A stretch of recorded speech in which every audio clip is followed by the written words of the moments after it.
It's Wednesday morning. Good morning and welcome to the first news bulletin right here on TV3. We are coming to you live from our studios at Adesawe, Kanda. We are also streaming live on Facebook at TV3 Ghana. My name is Safwa Boyne. Coming up this morning.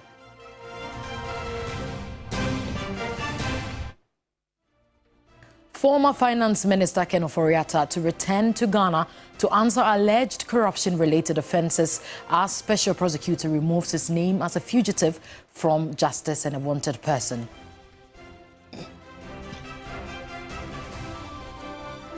President John Dramani Mahama assures stakeholders at the National Educational Reform Summit their recommendations will effectively be utilized.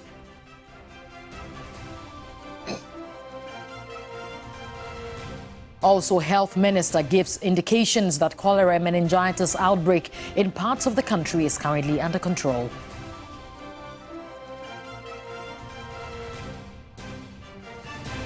And financial economist projects improved credit ratings for Ghana following government's establishment of sinking fund. We have details and many more of these coming shortly. Please do stay with us. Many thanks for joining us this morning. Let's settle for the details now. And the Special Prosecutor has removed former Finance Minister Ofori-Atta's name from the list of wanted persons. Consequently, he is no longer considered a fugitive from justice pending his voluntary return to Ghana. This follows a letter transmitted through his lawyers to the OSP communicating a definite date of his return to Ghana. A release issued by the OSP on Tuesday said the communication marks a major turning point from Ofori-Atta's previous intention.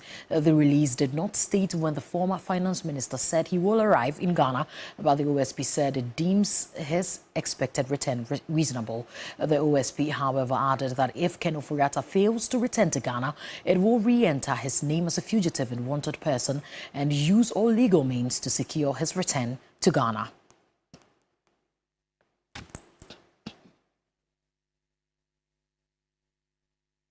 President John Mahama has submitted his assets declaration forms to the Auditor General with a clear directive to the Chief of Staff to instruct all appointees of government to take steps to declare theirs by close of March 31, 2025. The President has, in his stern caution to all public officers, indicated that he takes very seriously assets declaration and will not countenance non-compliance. Failure to do so could attract removal from office.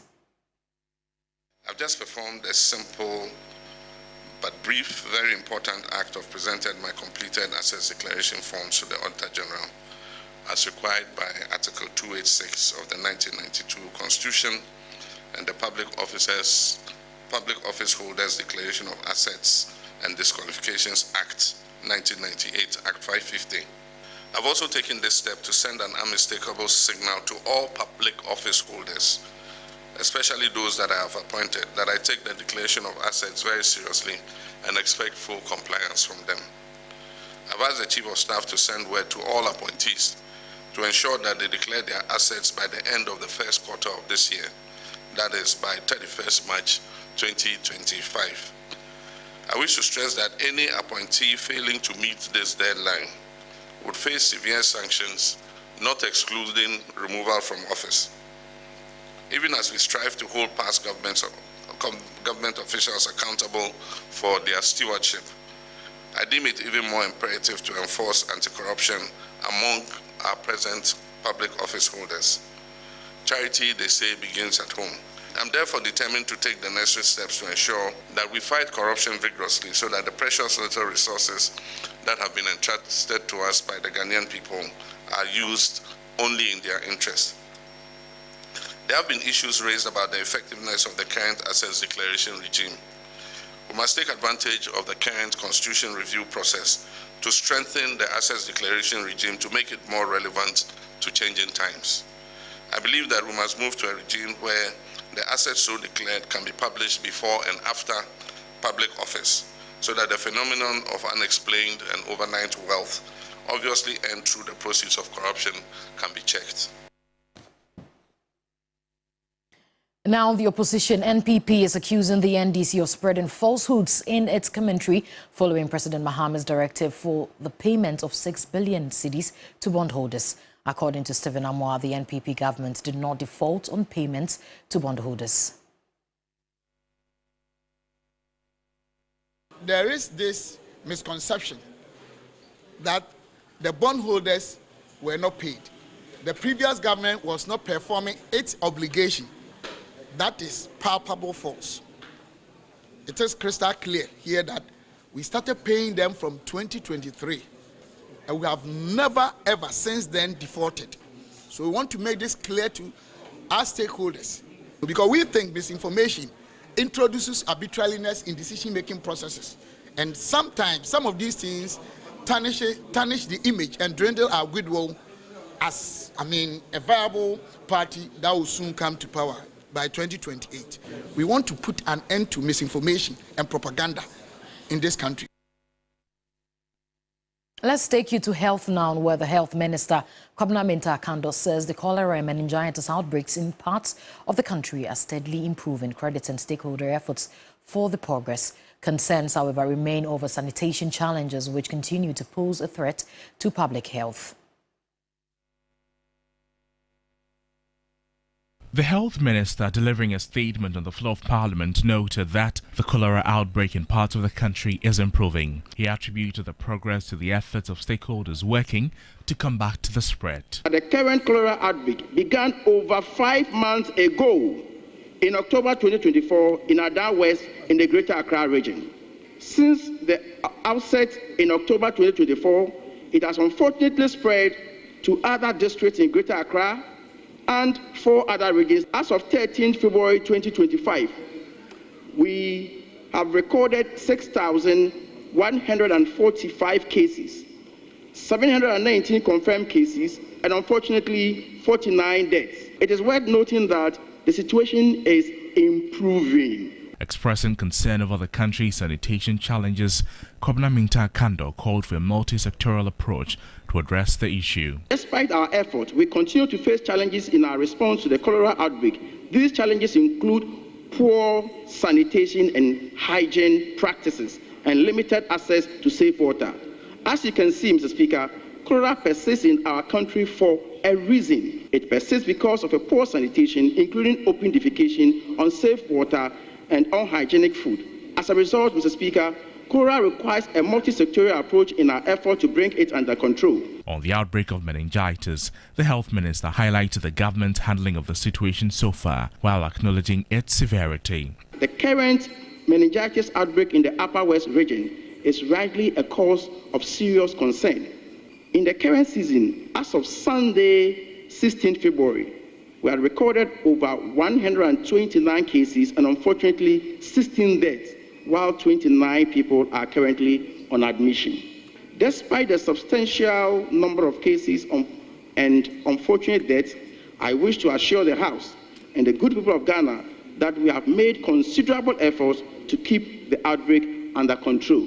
Meanwhile, the minister also confirmed a single case of the human metapneumovirus HMPV in the country, a respiratory virus that can cause a range of respiratory illness from mild cold-like symptoms to severe pneumonia.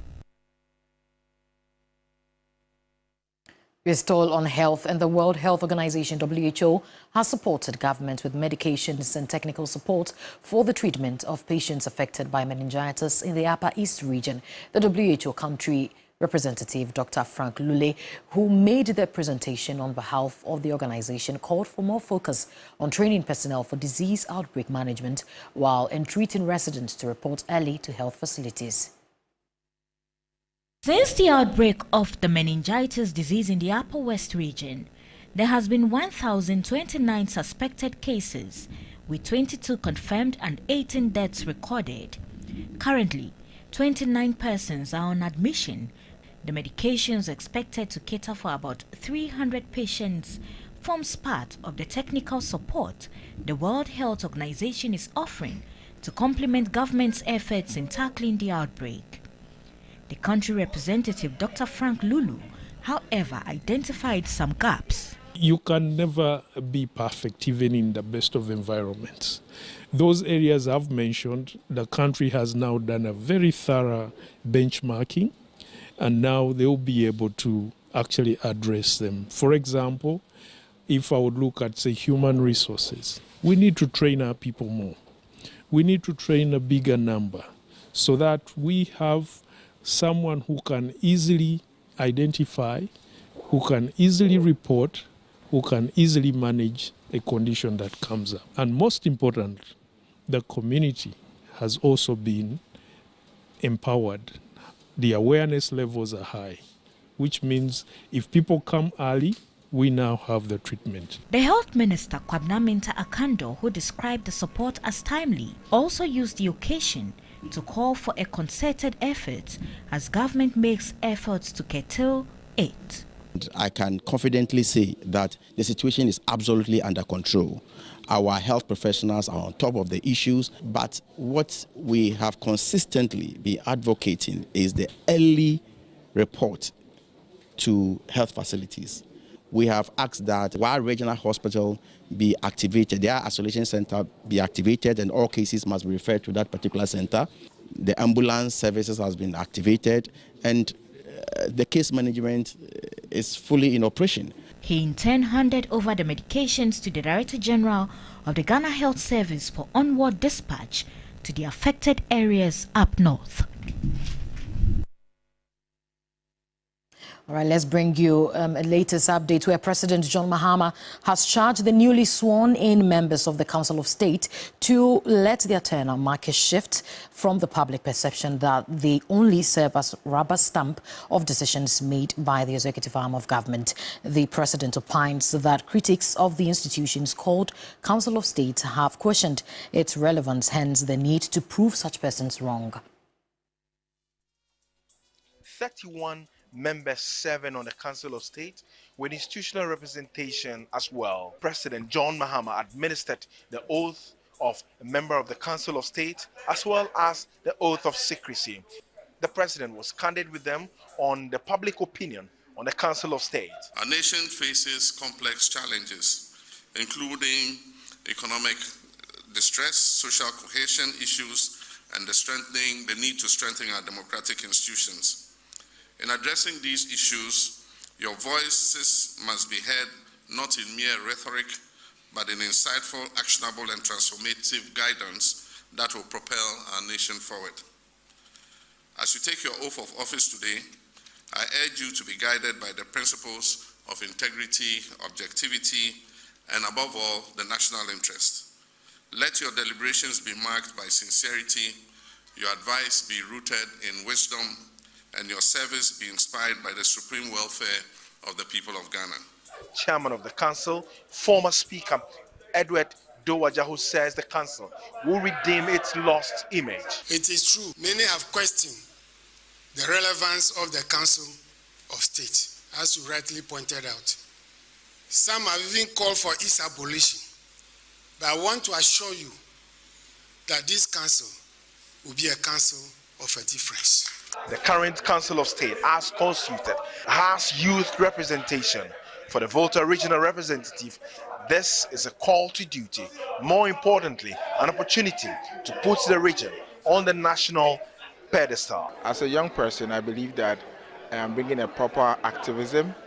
I'm going to also ensure that my advice will also equally advise the president, and then also the very region I represent to give us that economic autonomy we want here. This 9th Council is going to make a difference. We are going to change the status quo. We are going to ensure that there's going to be a far difference between what was in the past.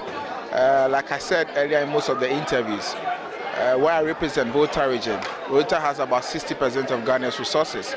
As a young man that have, as it were, worked in various diverse grounds, I am bringing a lot of experience on board, and then at the end of the day, ensure that the region I represent becomes very, very strong. But the former Chief Justice, Sophia Ekufo, says she will be candid in her advisory role to the president. The Council of State is a body that is supposed to be advising the president.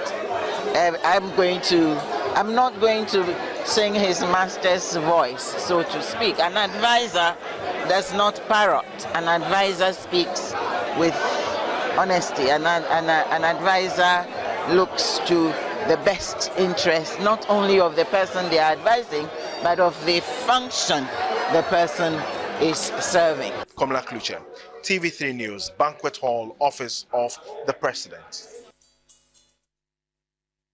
Let's do some more stories where government has shut down yet again Bawku-based Goma FM following escalation in the chieftaincy conflict there. The local radio stations was part of some 4 shutdown in February of last year following concerns their platforms were being used to fuel tensions within the area. A year down the line, and with the conflict spread into other parts of the north, the communications minister has, upon the advice of the interior minister, directed the shutdown of the station.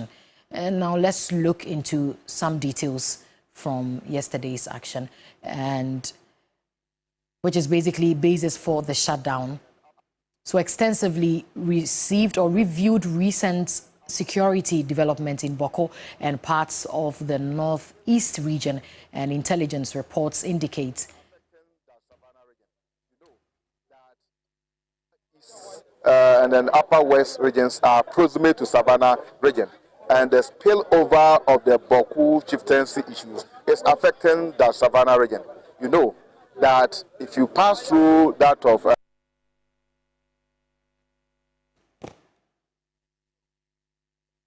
I apologize for that. President John Dramani Mahama has given his firm commitment of prioritizing the ideas and recommendations arising from the National Education Forum, which kicked off Tuesday, February 18, addressing the opening session of the 2-day consultative forum at Ho in the Volta region. The president says he is more than willing to implement the final blueprint that will see a massive transformation of education in the country.